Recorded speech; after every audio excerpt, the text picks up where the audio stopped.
बच्ची को खा गया ऐसे खा के। अच्छा मेमू, अगर आपको कोई चॉकलेट देगा तो आप लोगे? नहीं दूंगी। क्यों?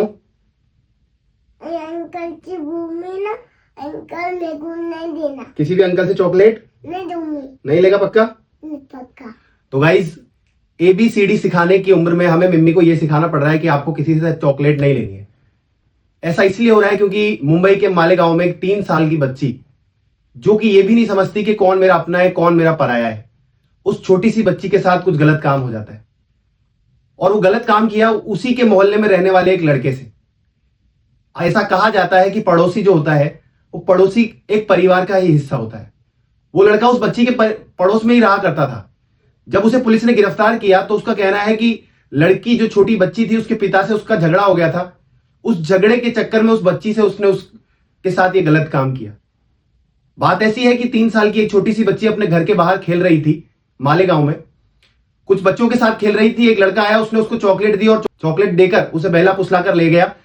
जब बच्ची बहुत देर तक घर नहीं आई तो उसके माता पिता ने पुलिस में रिपोर्ट लिखाई। पुलिस ने जब बच्चों से पूछताछ की तो उन्होंने बताया कि वो जो भैया वहां रहते हैं उन्होंने उसको खेलने के बहाने बुलाया था। जब पुलिस उसके घर पहुंची तो उसने बताया कि उस बच्ची के साथ उसने गलत काम किया और उसे जंगल में फेंक दिया। गांव वाले बोल रहे हैं कि इसको कड़ी से कड़ी सजा हमारे गांव में ही मिलनी चाहिए, लेकिन हमारा सिस्टम क्या कर रहा है, उसको गिरफ्तार कर लिया है, उसे सजा दी जाएगी और कुछ सालों के बाद जैसा अभी निठारी केस में हुआ है उसी तरीके से उसको छोड़ दिया जाएगा। यह हमारा सिस्टम है। जब उसको जेल में रखा जाएगा उसे प्रॉपर खाना दिया जाएगा, सारी चीजों की हेल्थ की इसको सुविधा दी जाएगी जो कि सभी हमारे टैक्स से आती है।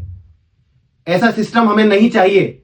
भारत देश में महिलाओं की ऐसी सुरक्षा हमें नहीं चाहिए। जिस भारत देश के अंदर छोटी बच्चियों को कन्या के रूप में पूजा जाता है, नवरात्राओं में आप लोग उनको घर बुलाते हैं, उन्हें खाना खिलाते हैं, तो इस देश में कन्याओं को देवी का रूप बोला जा रहा है। ऐसे देश के अंदर छोटी छोटी बच्चियों के साथ ये क्या हो रहा है? क्या इसके लिए कोई कड़े नियम नहीं बनने चाहिए हमारे देश में? मेरा आप सभी से निवेदन है कि इस वीडियो को ज्यादा से ज्यादा शेयर कीजिए और सरकार से एक छोटा सा निवेदन है कि इस तरीके की जो रेप की जो घटनाएं है ना, इन पर अगर आप लगाम लगाना चाहते हैं तो ऐसा कड़ा नियम लाइए कि ये जो दरिंदे हैं ना, इनको सड़क पर लटका दिया जाए, गोली मार दी जाए इन्हें हाथों हाथ। कोई केस नहीं चलाना है।